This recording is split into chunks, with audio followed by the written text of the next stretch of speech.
लो सब्जी। आ गया बेटा स्कूल से? हाँ माँ। माँ बहुत जोर की भूख लगी है, कुछ खाने को दे दो ना। क्या दे दूँ बेटा? ये सब्जियों में से टमाटर पड़े हैं, खीरे पड़े हैं, वही खा ले बेटा। आज कुछ बिक्री नहीं हुई है, मैं तुझे पैसे तो नहीं दे सकती कुछ खाने के लिए। इसीलिए तो बेटा इतनी मेहनत मजदूरी करके तुझे स्कूल भेजती हूँ कि तू पढ़ लिख कर बड़ा आदमी बन जाए, अच्छे पैसे कमाने लग जाए और ये हमारे गरीब ही भरे दिन बीत जाए बेटा। कोई बात नहीं मम्मी, तुम अपना दिल छोटा मत करो, मैं टमाटर ही खा लूँगा।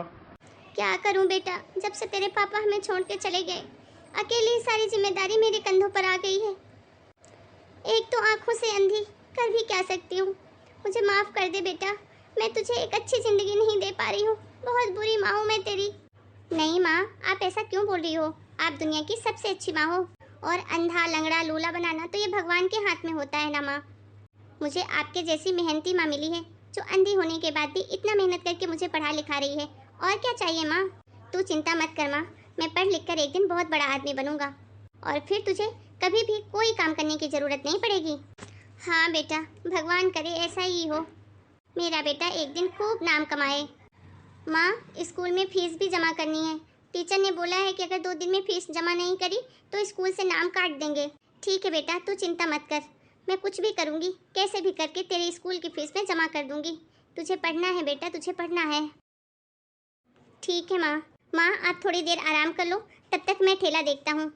नहीं नहीं बेटा, तू सुबह स्कूल जाएगा, थक जाएगा, तो ऐसा कर, तुझे जो खाना है इसमें से खा ले और तू घर जाके आराम कर ले बेटा। फिर रात में खूब पढ़ाई करना। अगर तू अभी रुका ना और थक जाएगा तो सुबह उठ नहीं पाएगा बेटा, और ना ही रात में पढ़ाई कर पाएगा। मैं तेरी पढ़ाई के साथ ना कोई समझौता नहीं करना चाहती। मेरा क्या है, जिंदगी बस कट ही गई है। बस एक यही इच्छा है कि तुझे अच्छे से पढ़ा लिखा दूँ बेटा, नहीं तो मैं तो वैसे भी भगवान के लिए ही जाने के लिए तैयार बैठी हूँ।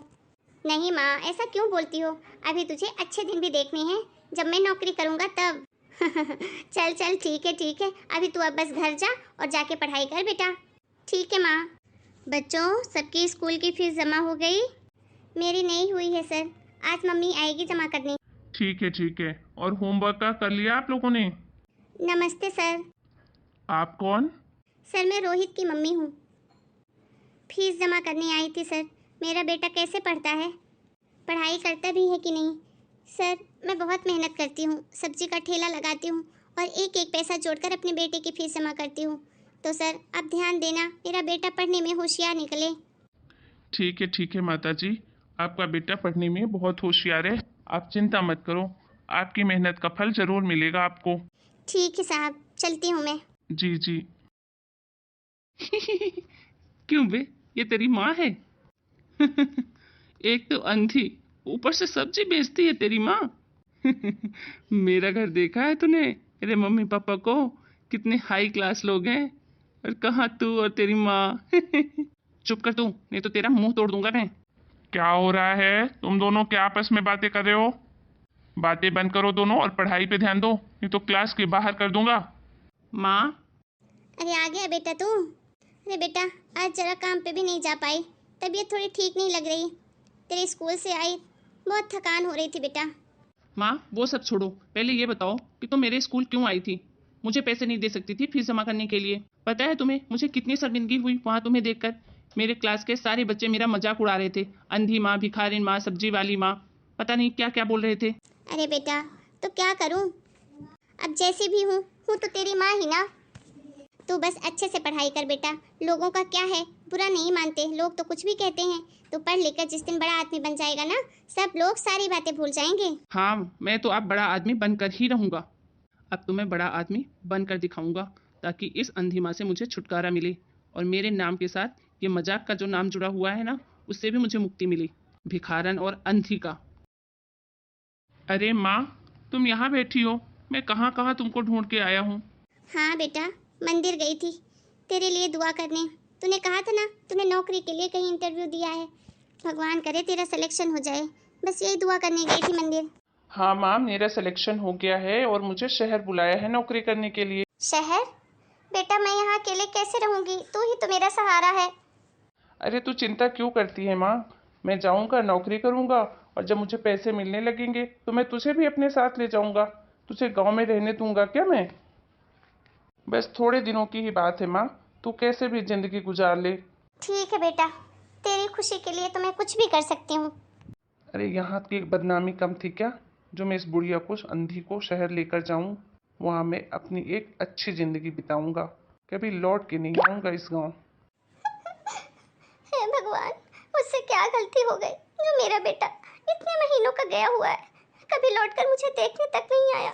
वो ठीक तो है ना भगवान जी, मेरे बेटे को कुछ मत करना, उसे सुखी रखना, वो जहाँ भी रहे। बहुत दुख देखती है मेरे बेटे ने, बचपन में आँख खो दी थी, मैंने अपनी आँख देकर अपने बेटे की आंखों की रोशनी वापस करी, फिर सब्जी का ठेला लगा लगा कर अपने बेटे को पढ़ाया लिखाया। भगवान, आप उसकी और परीक्षा मत लेना, वो जहाँ भी रहे बस सुखी रहे अपनी जिंदगी में। मेरा क्या है भगवान, अब तो अपने पास ही बुला लो, अब जीने की कोई इच्छा नहीं बची है। बस एक बार अपने बेटे को देखना चाहती हूँ। मैं एक बार शहर जाकर बस अपने बेटे को देख लूँ, उसके बाद मैं कहीं नहीं जाऊंगी भगवान। बस अब आपका ही सहारा है, एक बार मेरे बेटे के पास पहुँचा दो मुझे। अरे वाह यार, क्या लग रही हो इस ड्रेस में। आज ऐसे ही तारीफ करने से काम नहीं चलेगा, आप मुझे कहीं भी लंच के लिए लेके चलो बाहर। एक तो हमारी शादी में भी कोई अच्छा फंक्शन नहीं हुआ, हमने कोर्ट मैरिज कर ली तुम्हारे कहने पे, लेकिन अब तो मुझे कहीं घुमाने लेके चलो। अरे हाँ हाँ प्रिया, तुम इतना नाराज क्यों होती हो, जो तुम कहोगी वो सब कुछ करूँगा। आखिर ये सब कुछ धन दौलत तुम्हारा ही तो है, तुम्हारे लिए ही तो है सब कुछ, और तो कोई रिश्तेदार मेरा है नहीं इस दुनिया में।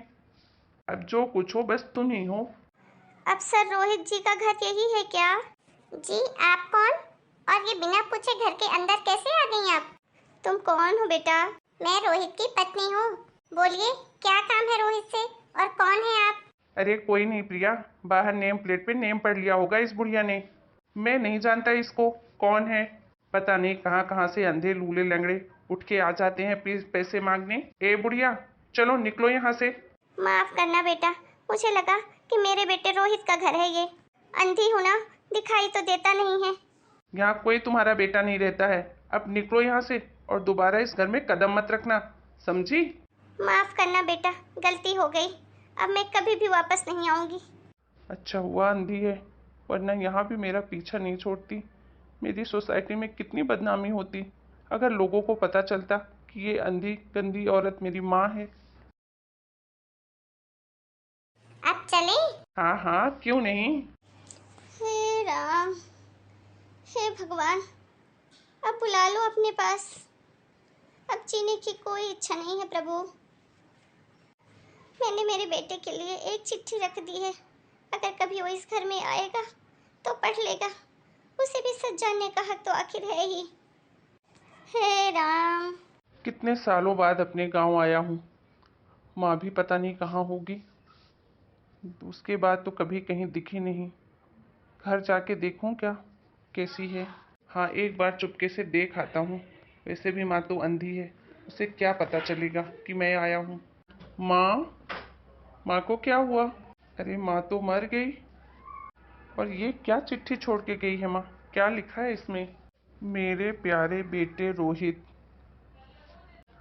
तुझे देखने की बड़ी इच्छा थी, आज मैं तेरे घर गई थी, लेकिन तूने पहचानने से इनकार कर दिया।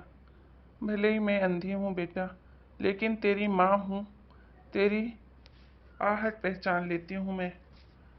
खुशी हुई जानकर कि तूने शहर में शादी कर ली है, मुझे नहीं बताया तो क्या हुआ।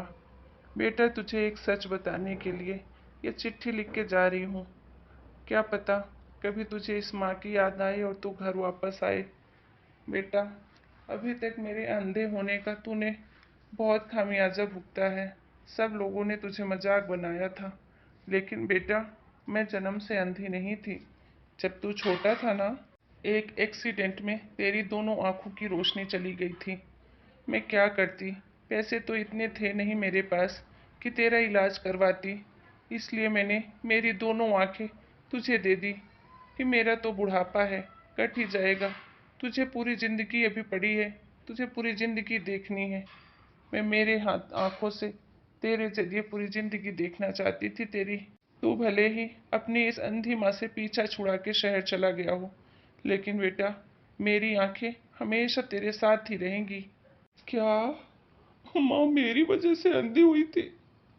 माँ, माँ कहाँ चली गई तुम? मुझे माफ कर दो माँ, मैंने बहुत गलत किया तुम्हारे साथ, मुझे माफ कर दो माँ। तुमने अपनी आंख देकर मेरी जिंदगी बचाई, एक एक पैसा इकट्ठा करके मुझे पढ़ाया लिखाया, और मैंने ही आपको पहचानने से इनकार कर दिया। आपको कितना बुरा लगा होगा माँ, मुझे माफ कर दो माँ प्लीज। हेलो दोस्तों, कैसे हैं आप सब? हमारा आज का वीडियो, हमारी कहानी कैसी लगी आपको? प्लीज़ हमें कमेंट करके बताएं, और इस कहानी के बारे में आपकी क्या राय है वो ज़रूर बताएं। आपका एक एक कमेंट, एक लाइक हमारे लिए बहुत ज़्यादा मायने रखता है और हमें मोटिवेशन मिलता है ऐसी अच्छी अच्छी कहानी बनाने के लिए। तो प्लीज़ हमारे चैनल को सब्सक्राइब कर दीजिए अगर अभी तक आपने नहीं किया है तो, और अपने फ्रेंड, परिवार, सभी लोगों के साथ शेयर कीजिए ताकि वो भी ऐसी ही कहानी देख पाएं। तो मिलते हैं एक नए वीडियो में एक नई कहानी के साथ। तब तक आप सभी अपने घर परिवार का ध्यान रखें। सभी को राम राम।